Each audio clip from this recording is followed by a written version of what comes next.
네, 반갑습니다. 김홍렬입니다.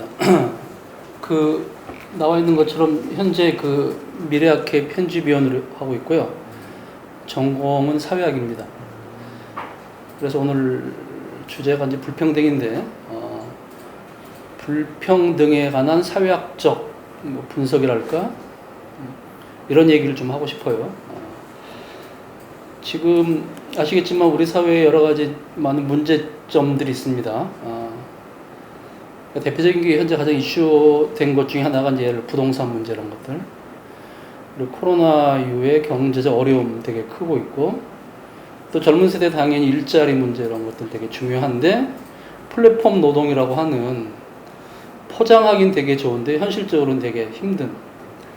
그리고 젊은 세대 결혼 안 하고 애기 안 낳고 하는 이런 되게 사회적인 문제들이 있는데, 이러한 문제들의 근원이 또는 결과가 불평등에서 시작되었다 라고 이제 저는 보고 있습니다. 그래서 우리가 불평등에 대해서 좀 더 관심을 집중해야 된다. 그러니까 문제를 해결하기 위해서는 불평등이 어떻게 기원이 됐고 현재 어떻게 진행이 되고 있고 이것이 무엇이 문제고 우리 사회를 어떻게 병들게 하고 있는지에 대해서 정확히 알아야 된다. 그 얘기를 좀 중점적으로 하고 싶고요. 그 다음에 여기에 대한 솔루션은 제가 할 게 아니고 우리 김두수 이사님이 나중에 대안을 마련해 주실 걸로 알고 있고, 저는 문제 제기하는 걸로 일단 정리하고 싶습니다. 일단 순서는 이렇게 하고 싶습니다. 시작하는 말 간단히 하고요. 두 권의 책 얘기를 하고 싶고, 그다음에 두 개의 시각을 얘기하고 싶고, 이제 마지막에 결론 삼아서 뉴 노멀의 시작 이렇게 얘기하고 싶습니다. 일단 보시면은 이게 되게 많이 인용되는 거라 알 겁니다. 기회는 평등할 것입니다. 과정은 공정할 것입니다. 결과는 정의로울 것입니다. 이게 문재인 대통령 취임사 중에서 나와 있거든요. 앞에는 경제가 어렵고 일자리 챙기고 세대 간 갈등을 해소하고 이런 말들이 있어요. 그러면서 이렇게 만들겠다. 이 세 기회가 평등하고 과정이 공정하고 결과가 정의로울 거라는 이 세 개의 문장의 키워드는 불평등이라는 거죠. 불평등하니까 결국 평등하게 만들고 그게 이제 공정할 거고, 그래서 그게 정의로운 사회가 될 거다라고 하는 것들. 문재인 대통령 취임사를 썼던 사람들의 의식도 아마 이게 되게 뿌리 깊게 불평등에 대한 관심이 있었을 거예요. 근데 그런 표현을 강조하기보다는 해결 방안을 강조하다 보니까 이런 식의 얘기가 나왔다고 생각이 들어요. 개인적으로는 문재인 대통령이 임기가 다 끝났을 때 적어도 나는 이 중에서 뭐 하나라도 제대로 했다라는 얘기가 나왔으면 참 좋겠다는 생각이 들어요. 우리 사회가 워낙 지금 다이나믹하게 불평등하고 있기 때문에. 자, 이제 이 책을 먼저 잠깐 얘기하고 싶습니다. 프랑스 경제학자죠. 토마스 피케티인데, 요거는 이제 위키피디아에서 찾았습니다. 이 사람이 하는 얘기가 그거죠. 제목이 이제 카피탈인데, 알겠지만 카피탈은 칼 마르크스의 카피탈을 카피 뜬 거예요. 200년 전에 그 사람의 책을 카피 떴는데, 제목을 왜 21세기도 여전히 자본이 나왔느냐. 마르크스가 200년 전에 자본이라는 책을 썼을 때 가장 중요한 키워드가 불평등이었거든요. 자본과 노동자 계급의 불평등이 심화되고 결국은 혁명을 해결할 수밖에 없다라고 하는 얘기를 했는데, 피케티가 보니까 200년이 지나도 여전히 불평등한 거예요. 다 나와 있지만, 여기 피케티는 자유시장 자본주의가 부를 평범한 사람들에게 확산시키고 개인의 자유를 보장한다는 널리 펴진 견해를 허물어버린다. 200년 동안의 데이터를 보니까 그렇지 않다라는 거죠. 그러니까 미국과 유럽에 200년 전부터 이제 뭐 나라에 세금 낸 것들, 노동자 임금, 이걸 실증적으로 분석해 봤더니 불평등이 더 커진다라는 거예요, 다. 그러니까 이 책이 되게 이제 전 세계적으로 유명하게 된 이유는 뭐냐면은 주장이 아니라 데이터에 근거해서 이야기를 했다는 거죠. 그 사람들이 실질적으로 그래 왔구나. 물론 이제 200년 사이에 중간중간은 이제 불평등이 되게 완화된 적도 있었어요. 그렇지만 길게 보면 이렇다는 거죠. 근데 이런 전망이, 이런 분석이 계속 이어질 거라는 게 문제라는 거예요. 이게 지금 상태로 보면 해결될 가능성이 없다라는 거죠. 그래서 피케티가 얘기한 게 세습 자본주의로 나가는 시류를 거스를 방안으로 무진세 제도와 국제적 부유세 뭘 주장하는 거죠, 이제 다. 현재는 그렇지 않으니까 이렇게 했으면 좋겠다. 이거는 이제 거시적이고 구조적인 불평등에 관한 거고요. 제가 이제 얘기하고 싶었던 게 이 책입니다.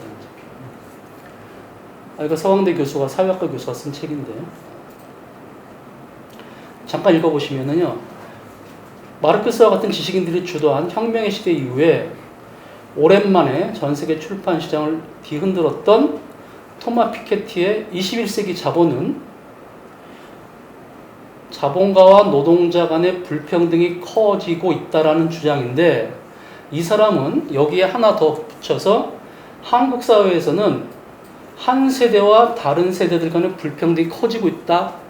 이걸 갖다가 좀 더 세밀하게 분석을 한 거예요. 마르크스가 노동자와 자본가, 계급 간의 불평등을 얘기했으면은 이 사회학자는 세대 간의 불평등이 커지고 있다는 거예요. 그러니까 여기 앉아 계신 젊은 세대와 우리와 같은 586 세대의 불평등이 커지고 있다는 거죠. 586이 다 해먹고 있다는 거예요. 다 해먹고 있으니까 지금 세대가 힘들다라는 걸 갖다가 실증적으로 분석하는 거예요. 근데 이러한 것들을 방치했을 경우에는 여러분들 세대의 세대 간, 젊은 세대의 세대 간 갈등도 더 커진다라는 거예요. 왜냐면 586 세대의 자녀들하고 B586 세대의 자녀들, 그러니까 부모가 대학을 못 나왔거나 부모가 예를 들어서 사회 지도층이 아닌 사람들의 자녀와 부모가 잘 나가는 자녀들의 그 세대 간의 갈등이 커진다라는 거죠, 지금. 그러니까 되게 큰 문제라는 거예요. 이게 이제 이철승 사회학자가 얘기한 건데, 요거는 이제 한겨레 신문에서 잠깐 했는데 뭐냐면은, 그 이유가 뭐냐면은 386 세대가 정치, 경제, 시민사회 권력을 장악했고 386 세대의 독점의 결과로 청년 세대의 일자리 부족과 여성의 노동시장 탈락 등의 문제가 발생했다는 거죠. 여기서 여성이라는 것은 당연히 이제 사회적 약자를 얘기하는 거예요. 그래서 세대가 되게 중요하다. 특히 청년 세대가 되게 문제가 생겼던 것은 기존의 386의 견고한 이런 시스템에서 기인할 수밖에 없다라는 거예요. 여러 가지 뭐 책을 보시면 아시겠지만 얘가 나와 있는데, 그 중에 하나가 대기업의 노동조합 같은 거, 대기업의 노동조합 같은데 정년을 늘리는 거죠. 그래서 50세, 55세, 60세 늘리는데, 근데 자동화나 이런 걸로 인해서 절대적인 노동자 수가 늘지는 않거든요. 생산성에 비해서가. 그러면은 기득권들은 계속 커지고 있고 월급 많아지는데 젊은 세대들이 갈 데가 없다는 거죠. 근데 4.7 혁명 이후에 일자리가 만들어지고 있냐? 그렇지 않다라는 거예요. 그러니까 586이 계속 기득권을 고수하면서 젊은 세대들이 점점 힘들어지고 있다라는 걸 비판적으로 얘기하는 거죠. 자, 이거는 이제 책에서 나온 저자들의 주장이고, 그럼 실제 어떠냐 뭐 보면은, 이거는 이제 한 달쯤 안 됐을 텐데 한겨레에서 이제 조사한 거예요. 코로나19 이후죠. 사람들이 물어봤어요. 우리 사회 불평등이 어떻게 될 거냐. 더 커질 거라는 거죠, 당연히. 근데 이제 사회 안정망 확충으로 더 나은 사회가 될 것이다. 이게 희망인 거죠, 다. 희망은 갖고 있는데 현실은 불평등이 커질 거라고 다 예측을 하는 거예요. 구체적으로 한번 볼게요. 코로나19에 소득이 변화가 있는데 고용보험 미가입자들이 훨씬 더 소득이 감소했고요. 그 다음에 자영업이 감소했고 학생들이 감소했고 무직이 감소한 거예요. 예를 들어서 사무기술 전문직은 덜 감소한 거죠. 그냥 이 사람들이 이미 좀 어느 정도 안정돼 있는 거예요. 근데 사회 안정망이 취약한 사람들이 더 훨씬 더 감소했다라는 거죠. 근데 이제 학생 같은 경우 보면은 따로 학생을 분류했는데 알바가 됐든 뭐가 플랫폼 노동이 됐든 다 되게 줄어드는 거죠. 임시직 근로자가 있고. 그러니까 우리 사회가 되게 이렇게 불평등이 심화되고 있는데, 특히 어떤 상황이 발생하면, 안 좋은 상황이 발생하면 불평등은 훨씬 더 드러난다는 거예요. 되게 좋으면은 드러나겠죠. 근데 코로나19가 우리 사회의 불평을 훨씬 더 드러내게 만든 거죠, 사실은. 예를 들어 최근에 부동산 문제도 가격이 올라가면서 불평등을 더 확산시키고 있거든. 이런 것들이 있는 거죠. 자, 이제 한겨레 신문사에 나온 이제 기사를 제가 했는데, 잠깐 보면요. 이제 3인 궁핍해졌고, 코로나가 확산된 지 5개월째 됐는데, 응답자의 절반은 소득이 줄었다고 대답했어요. 좀 읽어보시면 알 것 같은데, 81.5%는 감염병이 종식되지 않고 주기적으로 우리 삶을 위협할 것을 전망했다라는 거예요. 여러분, 끝에 한번 결론 삼아서 얘기했잖아요. 뉴노멀이라고 있잖아요. 노멀이 뭐 일반적이고 정상적 이런 뜻인데 새로운 정상이 나타나는 거예요. 근데 새로운 정상을 뭐라고 얘기를 못해요, 아직은. 현재 노멀이 문제가 있어서 새롭게 됐는데 새로운 걸 뭐라고 얘기를 못하는 거예요. 이걸 뭐라고 정의를 해야 되는데 불투명한 거거든요. 근데 우리 삶이 계속 위협받을 거라는 거예요. 백신이 나올 수 있죠, 어떤지 간에 다. 그때까지 힘든데 백신이 나보다 끝나느냐? 그렇지 않다라는 거예요. 또 다른 변종이 나올 수도 있지만 예를 들어서 환경 문제 같은 게 또 등장하면은 또 힘들어지는 거예요. 예를 들어서 기술이 발달하면서 노동이 또 없어지면 또 힘들어지는 거고. 항상 우리는 불안전한 사회에 살 수밖에 없다라는 얘기를 한다는 거죠.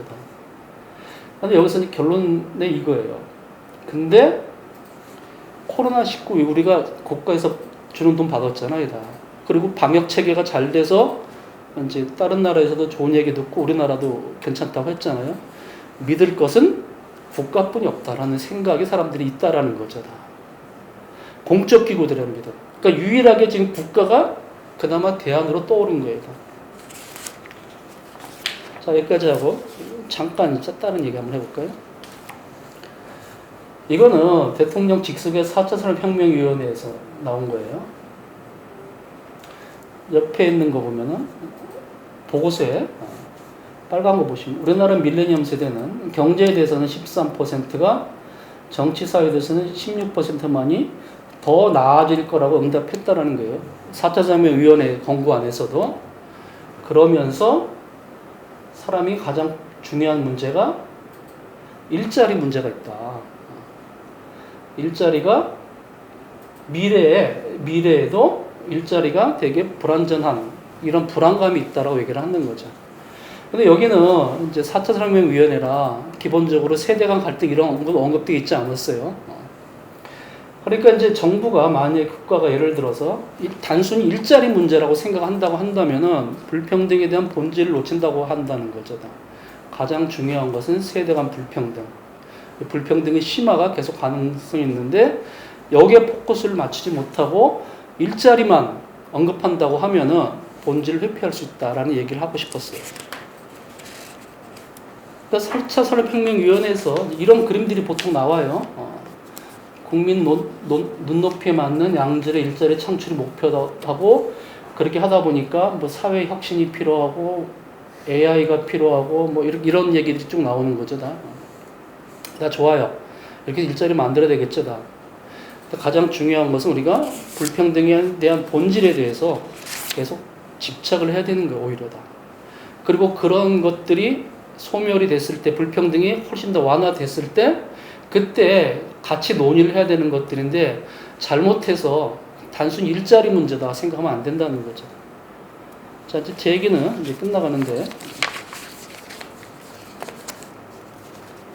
자, 지금은 어떤 때냐면요.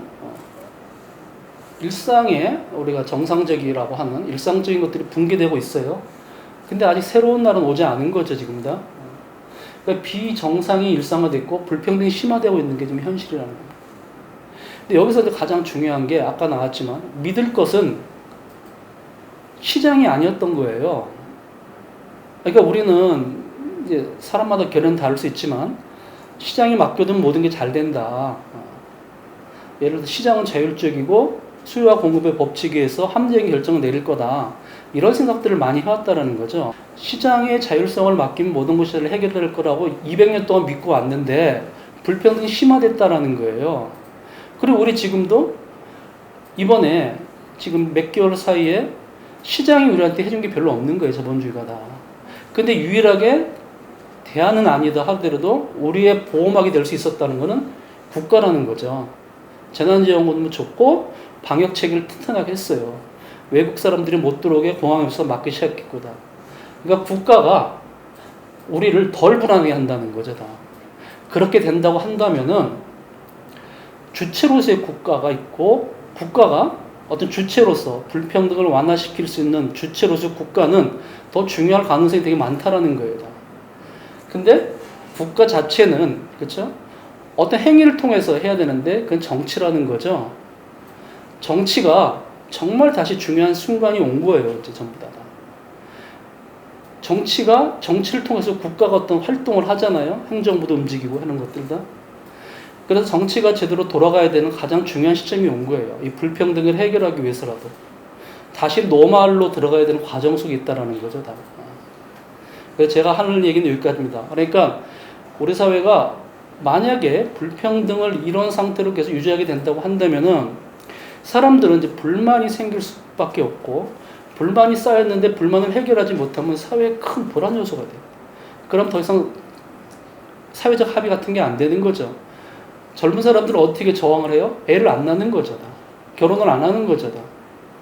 그러니까 예를 들어서 제대로 의욕적인 사업을 안 하는 거죠. 공무원만 하는 거죠. 왜? 국가가 내가 뭘 한다고 했을 때 도와줘야 되는데 그렇지 않다라는 거예요. 그러니까 젊은 세대들의 소극적인 저항이 모여지면은 큰 저항이 되고 국가의 존립 자체가 힘들어지는 거예요. 다시 노말로 가야 되는 중요한 시기에 있다라는 거죠. 나는 그 솔루션을 이제 김두수 이사한테 듣고 싶은 겁니다. 여기까지 하겠습니다. 감사합니다.